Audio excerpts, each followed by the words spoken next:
del Perú en la preparación para enfrentar los desastres. Y para esto queremos invitar a nuestros distinguidos panelistas, al señor Rolando Capucho Cárdenas, jefe institucional del Centro Nacional de Estimación, Prevención y Reducción de Riesgo de Desastres, el EPRED. Adelante, por favor. Al ingeniero Hernando Tavera, jefe institucional del Instituto Geofísico del Perú, el IGP. Al alcalde municipal distrital de Chancay, al señor Juan Alberto Álvarez Andrade, y al señor Elmer Suárez Castro, coordinador en la Gerencia Regional de Defensa Nacional, Defensa Civil y Seguridad Ciudadana en el Gobierno Regional del Callao. Bienvenidos, buenas tardes y gracias por la disposición. Como han mencionado todos nuestros panelistas, el Perú es una zona de riesgo, una zona constante de desastres, llámese inundaciones y otros fenómenos naturales que ocurren. Esta primera pregunta es una pregunta general para todos nuestros panelistas. Y empezamos con el general Rolando Capucho. ¿Cuál cree usted son los principales desafíos que enfrenta el Perú actualmente para fortalecer la gestión integral del riesgo de desastres? Gracias, muy amable por la pregunta.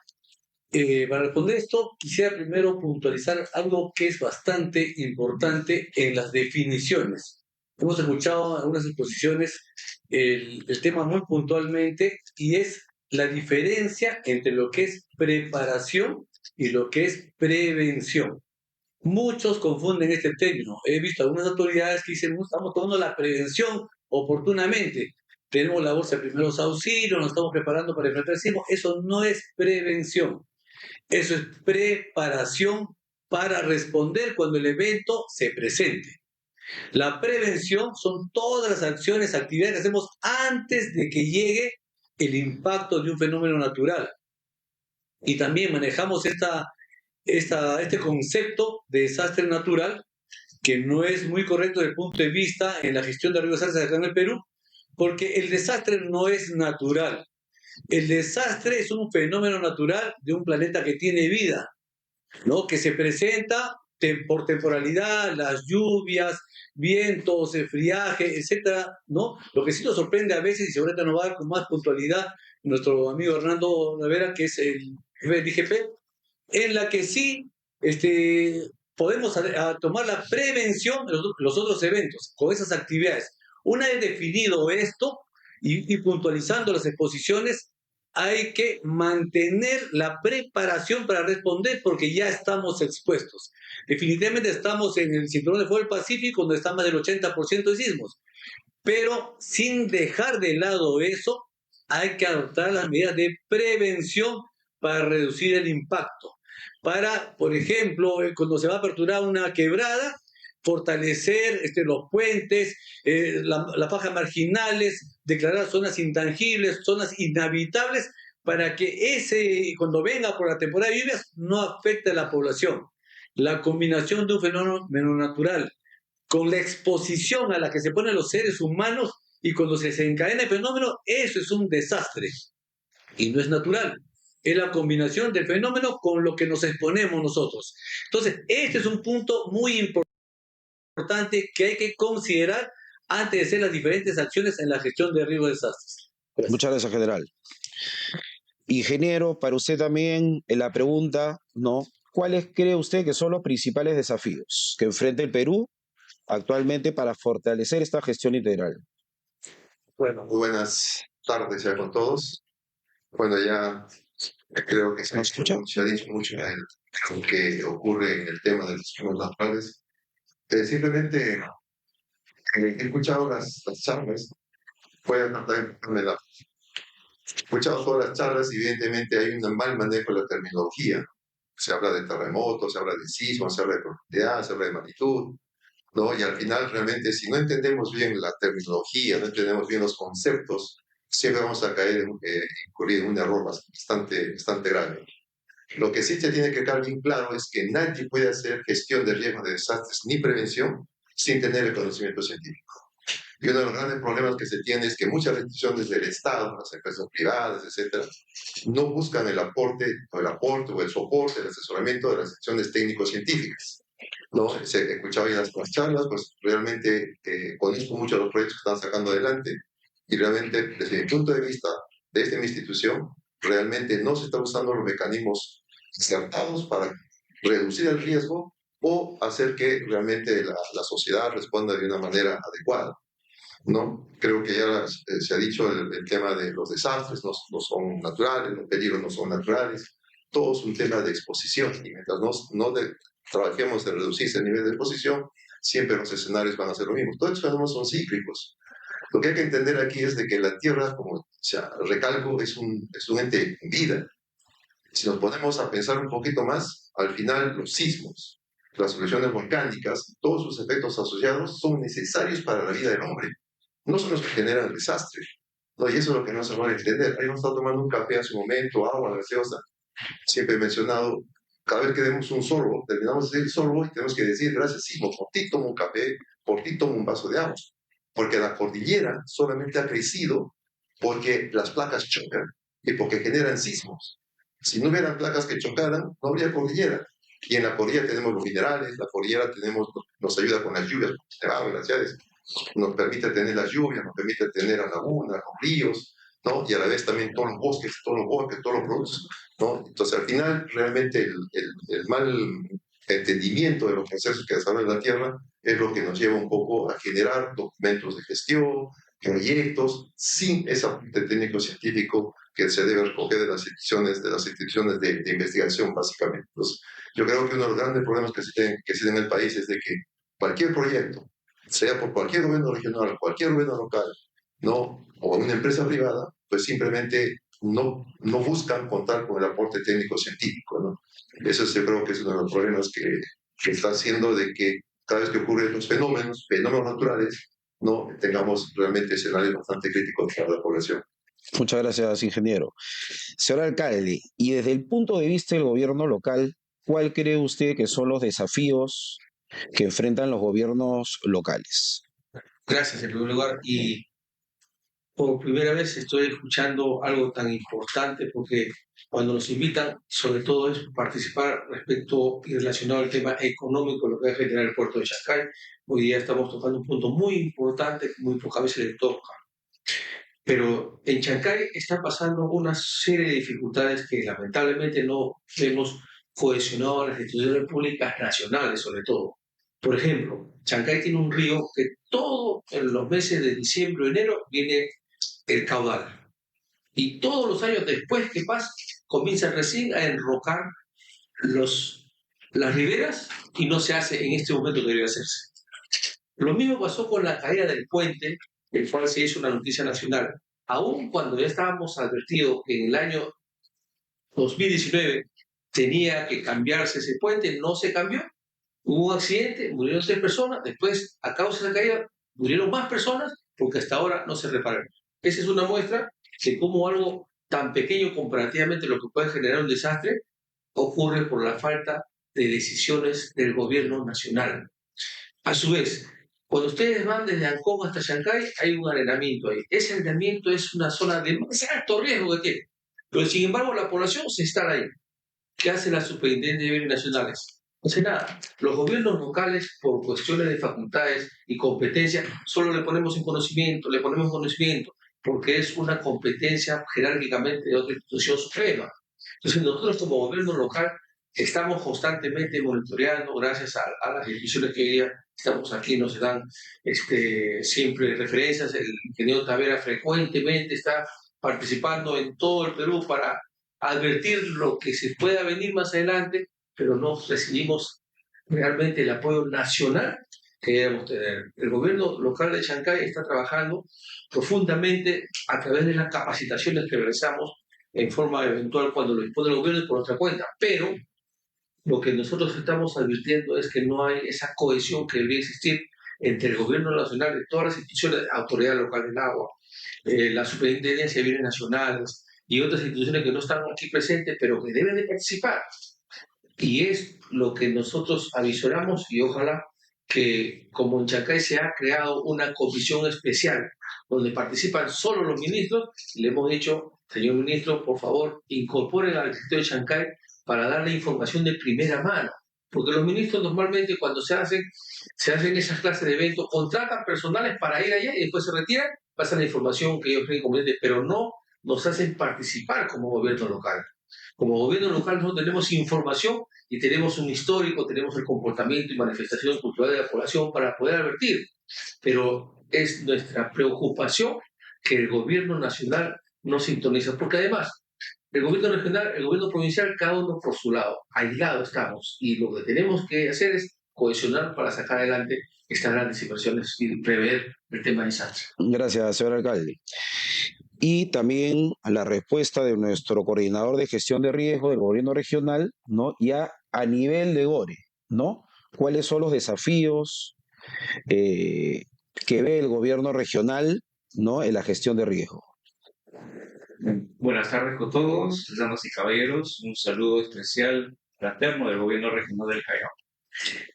El principal desafío al inicio de todo este proceso social de la gestión de riesgos de desastres, fundamentalmente ha sido que el talento humano debe tener ese conocimiento, debe ser especializado para hacer la gestión pública, porque la gestión pública, felizmente hoy, ya hay universidades que están desarrollando maestrías o diplomados, porque pueden existir muy buenos especialistas profesionales que salen de las academias, sin embargo, cuando llegan a la gestión pública es otro universo y se pierden en la gestión pública porque hay tanta normatividad en la gestión pública que a veces nos encasilla y a veces no nos permite desarrollar más. Otra de las partes en estos desafíos o retos, digamos así, es en efecto, como menciona el señor alcalde, el nivel nacional a veces no toma en cuenta los aportes, el conocimiento del gobierno local o gobierno regional. Hay claros ejemplos que se han desarrollado, hay proyectos que se han desarrollado prácticamente con imposición del sector correspondiente. Y finalmente creo yo que falta muchas capacidades para desarrollarse, tanto a nivel de los gobiernos locales. Definir muy bien las competencias, tener bien claras las competencias, funciones y responsabilidades en las diferentes actividades de la sociedad, sea tema ambiental, sea tema de infraestructura, sea tema de ordenamiento territorial, sea tema de transporte, sea tema ferroviario, etc. Tener muy claras esas competencias y a veces abrir puertas, el gobierno nacional debe abrir puertas para que podamos trabajar de forma muy articulada con el gobierno nacional. Es lo principal que yo puedo ver como gobierno regional. Gracias. Perfecto, muchas gracias. Pasamos a preguntas un poco más puntuales para cada uno de nuestros invitados. Y en el caso del CNPRED, ya hemos hablado de los desafíos, cada uno ha hablado de los desafíos en los diferentes niveles que enfrentan sus entidades. Entonces, en general, ¿cómo coordina el CNPRED con los diferentes niveles de gobierno, nacional, regional, local, para asegurar la formulación, implementación y supervisión efectiva de la política nacional y el Plan Nacional de Gestión de Riesgo? ¿Cómo es esta coordinación? Ok. Hasta mediados del año 2024, la coordinación que teníamos a nivel nacional era muy limitada. Prácticamente el CNPRED se manejaba centralizadamente en Lima y a pedido de los gobiernos regionales o provinciales o distritales de todo el Perú, acudíamos a atender un estudio, una evaluación de riesgos, un plan de prevención de riesgos de desastres o lo que necesitaran ellos en la gestión de riesgos de desastres, netamente. En este segundo semestre de 2024 y hasta la actualidad, nosotros ya contamos con 1 o hasta 2 especialistas por región, que es tremendamente insuficiente, porque nosotros manejamos entre regiones, provincias y distritos aproximadamente 1.900 entidades. Pero todos consideramos que el distrito, por ejemplo, es la última unidad poblacional, y no es así. A nivel nacional manejamos más de 94.000 centros poblados, y cada uno de ellos está expuesto a diferentes peligros, a unos incendios forestales, Ojo, el sismo no solamente el sismo afecta por ser sismo, hay peligros asociados. Después de un sismo, de repente no afecta el mismo sismo, pero vienen los derrumbes, vienen los huaicos, viene una laguna que se desborda y causa una inundación. Entonces, hay peligros asociados que quizás no se consideren inicialmente porque no es el principal factor desencadenante. Pero para cada uno de esos tipos hay peligros al que expone a la población. En ese sentido, nosotros cómo atendemos. Antes era pedido, ahora lo hacemos de oficio, porque los especialistas que tenemos en la manera regional o provincial, ellos ya tienen la información que le brindamos como CNP, los escenarios de riesgos. Quizás la autoridad misma no esté enterada de a qué está expuesto, cuál es el escenario de riesgo para diferente peligro en su sector de responsabilidad. El especialista va a decir, señor alcalde, señor gobernador, en esta región tiene estos escenarios de riesgo. Entonces hay que hacer estas actividades, hay que hacer las evaluaciones de riesgos y los planes de prevención y se le asesora técnicamente hasta que lo tengan realizado. Pero ojo, con hacer un plan de prevención de riesgo de desastres no es solucionar el problema, es un Correcto. papel, es un documento en el que está plasmado hasta qué es lo que debo ¿qué actividades debo hacer para minimizar el impacto del fenómeno cuando se presente? Es un papel. Lo más importante está en implementar. Y ahí sí viene la prioridad que el gobierno regional o provincial o distrital le dé a implementar eso que ya está planeado. Y ahora tenemos un instrumento adicional que es el FONDES CENEPRED. Anteriormente, para lograr un financiamiento, una actividad, una infraestructura, había que estar en declarado estado de emergencia y recién buscar un financiamiento mientras dure ese periodo. Ahora ya no, desde el año pasado ya no se puede. No, perdón, no se puede. Ya tienes un valor adicional. Sin estar en el declaratorio de estado de emergencia, puedes lograr un financiamiento. Y nosotros con este fondo de CNP ayudamos directamente al distrito, provincia, quien sea, a hacer paso a paso su proyecto, presentándolo al FONDES y asignarle un recurso para que haga obras de reducción de riesgo de desastres, y obviamente esto va a mejorar en el impacto disminuyendo los afectados y los damnificados. Es lo que estamos haciendo actualmente como CNP. Perfecto, general, muchas gracias. Ingeniero, y para la pregunta para ustedes, ¿no? Es un poco más en el ámbito técnico. En caso de un sismo o tsunami, creo que es la inquietud o la curiosidad que pueden tener todos los asistentes. ¿Cómo es la coordinación, por ejemplo, con la Dirección de Hidrografía y Navegación, los gobiernos regionales, los gobiernos locales? ¿Cómo se da esa coordinación? Bueno, siempre menciono, Taquito lo sabe, he tenido la gran suerte de estar en Japón el día que ocurrió el sismo 9.0 y para mí fue sensacional, fantástico cómo se movió el suelo, ver que ninguna estructura colapsó, ver el tema del tsunami, o sea que realmente con experiencia uno habla, más allá del sismo de Pisco, Arequipa 2001, etcétera, ¿no? Entonces, el Instituto Geofísico del Perú, obviamente con el apoyo del Estado, ha logrado fortalecer una red de monitoreo muy importante en el país. Son cerca de 70 estaciones que están dispuestas en todo el país, enlazadas por satélite. Además de eso, cuenta con cerca de 200 estaciones de aceleración para el movimiento del suelo y también cerca de 350 puntos de monitoreo del desplazamiento de placas tectónicas. Entonces, cada vez que ocurre un sismo, como el que ha ocurrido el día de hoy, a las 9 de la mañana, evidentemente la información llega en tiempo real, los procesamientos o análisis en tiempo real y en menos de 3 minutos se está ya enviando la información a la Dirección de Hidrografía de la Marina del Perú, a INDECI por si produce daño y al DHN, como conocemos, para el tema de que pueda dar las alertas de tsunami.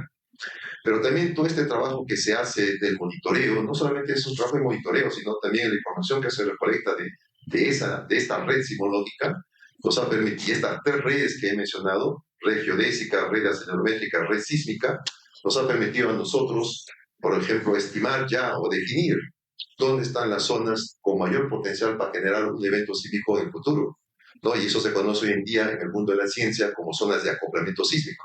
Frente a la costa de la región central del Perú hay un área con una longitud del orden de 450 kilómetros que debe dar por lo menos origen a un sismo de magnitud 8.8.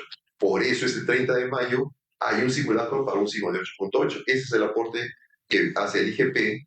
El simulacro para esa magnitud se hace desde el año 2014, que se publicó los primeros trabajos. Eso también nos ha llevado a investigar sobre el tema del tsunami. Y a pesar que nuestros colegas del DHN dicen que el tsunami debe tener alturas de volumen de agua del orden de los 8 a 10 metros, al ser un área tan grande y al tener un proceso de ruptura tan complejo, nosotros hemos concluido en un artículo publicado en febrero del 23 que el tsunami debe sobrepasar los 23 metros de altura, volumen de agua, no la ola, volumen de agua. ¿No? Evidentemente, con esos escenarios hay que tener ya todo este trabajo de lo que se llama la reparación, la gestión de riesgo, etcétera, ¿no? Entonces, ese es el aporte que hace el instituto desde los centros de monitoreo, ¿no? En el caso sísmico, desde el centro de monitoreo, en el caso de la actividad volcánica, tenemos el Centro Volcanológico Nacional, ¿no? Desde el punto de vista de los monitoreos de las quebradas por Guayquil-Jares, desde el punto de vista del monitoreo del tema del fenómeno del Niño, o sea, todo un tipo de servicios que al final está a disposición de las autoridades locales, regionales, del Estado, para que puedan utilizarlo como insumo para sus documentos técnicos, para trabajar en la prevención y obviamente también en la respuesta. Gracias, ingeniero. Y para el alcalde de la municipalidad de Chancay, para el señor Juan Álvarez, y como lo decía nuestro anterior expositor, ¿no? El señor Leonardo Tello, considerando el funcionamiento del nuevo megapuerto, ¿no? Porque estamos hablando de un megapuerto que es el de Chancay, y el aumento de movimiento que va a haber en el distrito, ¿qué medidas ha implementado la municipalidad para fortalecer y garantizar la seguridad de la población? ¿No? Medidas concretas. Bueno, si se ha elaborado el plan de desarrollo urbano y se han establecido los mecanismos y los parámetros para establecer los lugares donde se pueda prever esta situación, pero lamentablemente siempre encontramos una situación muy difícil cuando hay entre autoridades, ¿no? El gobierno provincial ya tiene 6 meses, a pesar de que debería ser por ley en 90 días aprobarlo, que hasta el momento nos ponen objeciones, y no podemos todavía incorporarlo porque ese plan de desarrollo urbano está enlazado con las inversiones que el gobierno nacional tiene que hacer. Mientras no lo haga, mientras no esté aprobado, el gobierno está en incertidumbre. Pero nosotros como gobierno local trabajamos en forma coordinada siempre con la empresa. La empresa también pone su predisposición y establece los mecanismos, pero siempre en forma compartida. No nos aislamos absolutamente nadie porque nuestra convicción es que debemos de trabajar todos en forma unitaria, con conceptos unificados, y el distrito tenemos grandes retos por asumir, pero estamos en proceso de implementación hasta que el plan de desarrollo urbano no lo haga. Nosotros estamos ya trabajando, que esperemos sea lo más pronto posible. Gracias, señor alcalde. Y para nuestro coordinador, ¿no? Dada la alta probabilidad y la cercanía al mar, ¿no? de la provincia del Callao, hace muchos años, básicamente, creo que en 1746 hubo un tsunami que borró casi el Callao, ¿no? Entonces, ¿qué medidas igual ha implementado el gobierno regional o tiene contempladas ante un desastre, básicamente por un tsunami, por ejemplo, ¿no? Sí, en efecto, el Callao, la región Callao ha sido, en sus antecedentes, en su historia, pues ha sido impactada, no solamente por un tsunami de 1746, sino han habido otros tsunamis que muy pocos recuerdan, incluso el que se originó en Pisco, ¿no? El terremoto de Pisco, Puedo replicar. generó un poco de tsunami ahí en el Callao. Nosotros hemos venido desarrollando muchas acciones, principalmente orientadas a la población. En base a la información técnica científica que nos dan nuestros amigos del Instituto Geofísico del Perú, de la Marina de Guerra del Perú y también otras entidades, ¿no? Lo hemos hecho, contextualizar la información técnica para hacerla muy digerible para la población común. La población común, cuando ve estos datos, no lo entiende. Lo que ellos quieren saber, cómo voy a salvarme, hacia dónde voy a evacuar, quién me va a ayudar, entonces cómo me preparo en la familia. Entonces son acciones de preparación que también debemos desarrollar. Una de ellas es que tenemos un sistema de alerta para tsunamis. Fuimos la primera región a nivel Perú que tuvimos este sistema de sirenas. Gracias al apoyo y conocimientos y acompañamiento del doctor Tavera, el ingeniero Julio Furuiva también, hemos señalizado las rutas de evacuación de los diferentes distritos con participación de los gobiernos locales y venimos, como mencionaba acá, sensibilizando constantemente a la población. Que incluso decirles pues que la autopreparación familiar debe realizarse sí o sí, porque tal vez hoy que trabajo en el Callao ocurre el sismo, mi familia tiene que saber cómo responder, porque yo no voy a llegar y ni siquiera voy a poder entrar al Callao para poder ayudarlos. Entonces, en esos conceptos básicos, en esas ideas básicas de preparación familiar es lo más importante. Incluso esperar y saber y reconocer que la alerta para tsunami es el propio sismo, es la alerta natural, ¿no? Tal vez las sirenas puedan fallar, sí, ¿no? Tal vez la comunicación no llegue a tiempo porque caen los sistemas de comunicaciones, pero la propia alerta natural del sismo, y si vivo en zona inundable y ya conozco mi ruta de evacuación, entonces tengo que prepararme para evacuar. Esa es una de las principales tareas sociales que venimos desarrollando.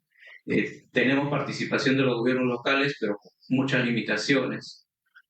Otra de las acciones es que hemos desarrollado los documentos que nos indicaba la norma, estos 6 planes, ¿no? Plan de prevención, de preparación, de educación comunitaria, de operaciones, de contingencia, etc.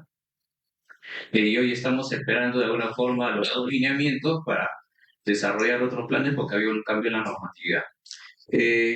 Y estamos en idea trabajando ampliar la cobertura de sirenas tanto para tsunamis como para sismos. Estas sirenas que han instalado tanto el INDECI como el IGP, en un convenio que hemos tenido. Nosotros tenemos un centro de monitoreo ahí en el Centro de Operaciones de Emergencia Regional, que buscamos que estas sirenas pues lleguen a toda la población en alto riesgo, ¿no?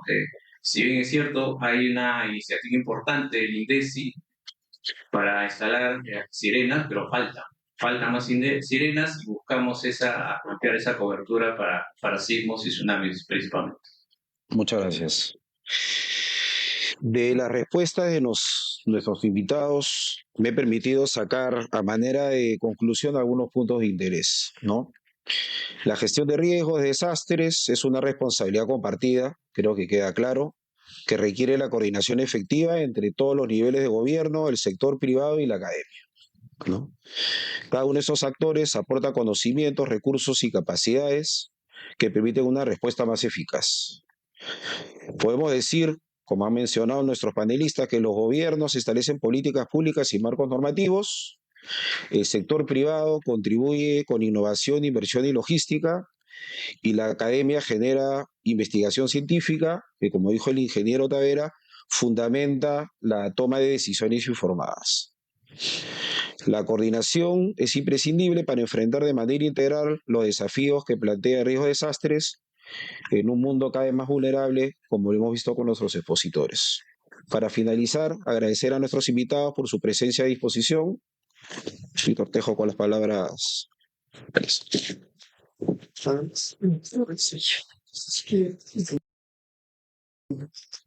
¿El micrófono? Sí,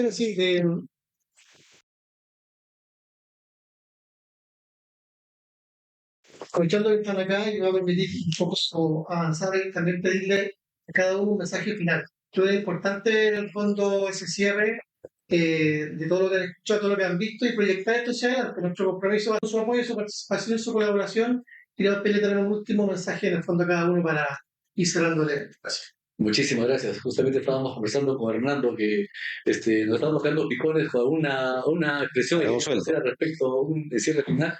Bueno, yo desde mi punto de vista de CNPRED, que vemos la parte de prevención, yo voy a puntualizar, finalizando un poco, tocando las palabras de Leonardo que dijo, la inversión en prevención realmente es tan importante que en las academias y en los lugares que manejan GRD a nivel del mundo se ha establecido que $1 invertido en prevención te hace ahorrar $7 que gastas en recuperación, en atender a los afectados, a los damnificados.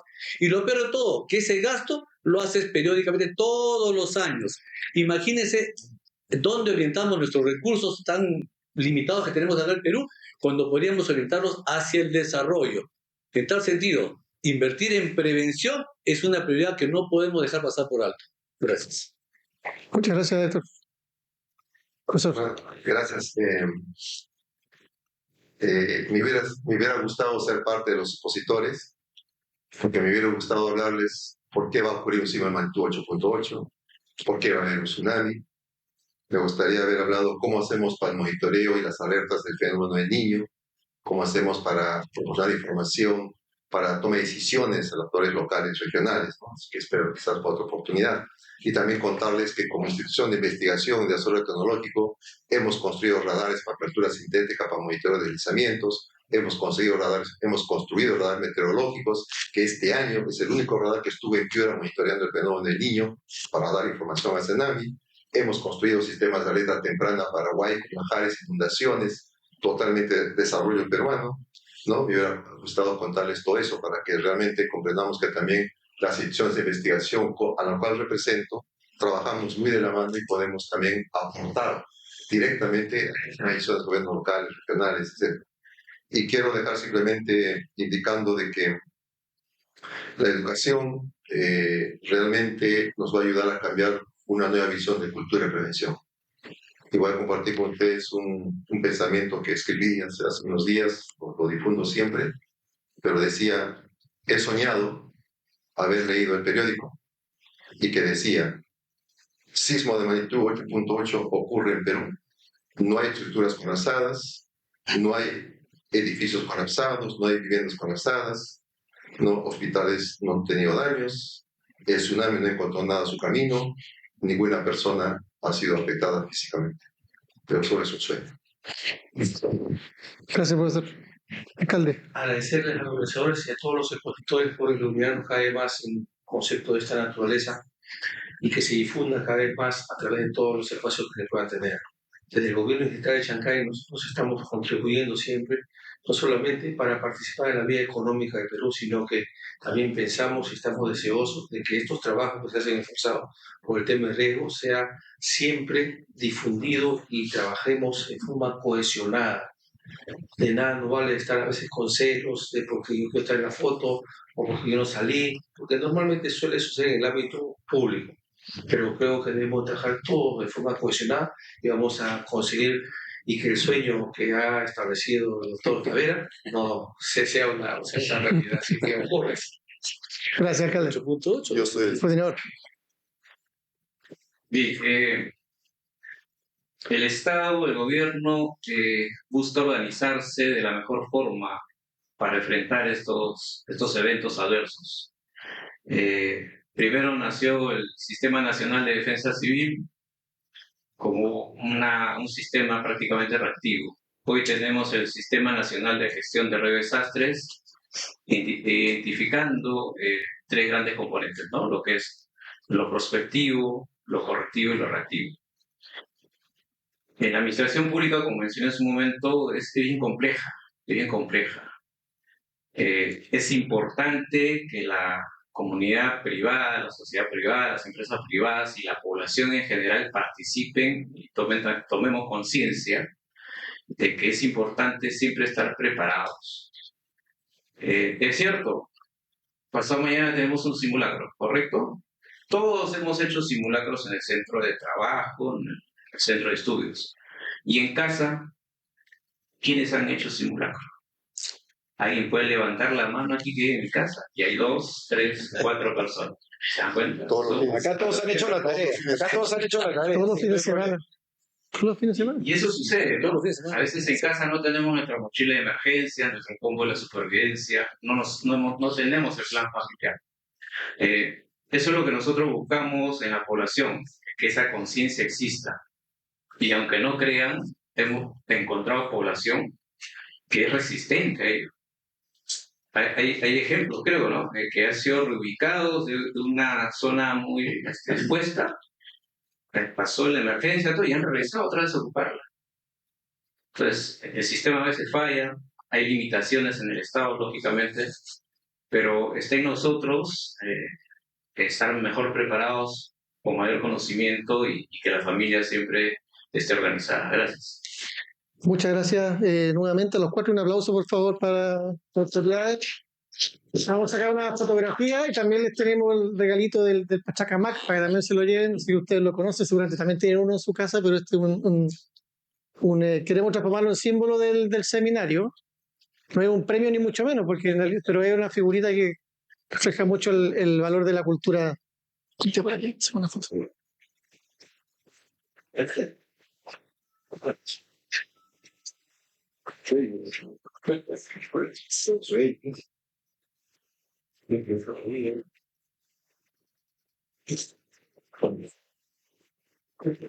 Bueno, finalmente agradecer también al equipo organizador, Cintia, su equipo, al hotel también que nos recibió, a la Universidad del Pacífico, a cada uno de los que expusieron hoy día, a don Ricardo Toro, a Rosana Polastri, a todos los expositores, ¿cierto? Coedazán, profesor Robles, Leonardo, Flor, a cada una de las autoridades que nos visitaron. Esta es una comunidad que se está formando. Nosotros también venimos de un país vecino. Los desastres no reconocen fronteras, ¿cierto? Lo más probable es que un terremoto en el norte nos afecte a todos. Y esa cohesión y esta conversación que tenemos hoy día seguramente nos va a ayudar a que salgamos airosos de esa eventualidad. Y por lo mismo, siempre disponibles para seguir intercambiando experiencias. Somos, como decía, una comunidad que trabaja entre seminario y seminario. Así que nos vamos a ver desde el próximo mes para seguir conversando sobre estos temas y lo más seguro es que nos veamos en mayo del próximo año en un nuevo evento por acá. Muchas gracias a todos.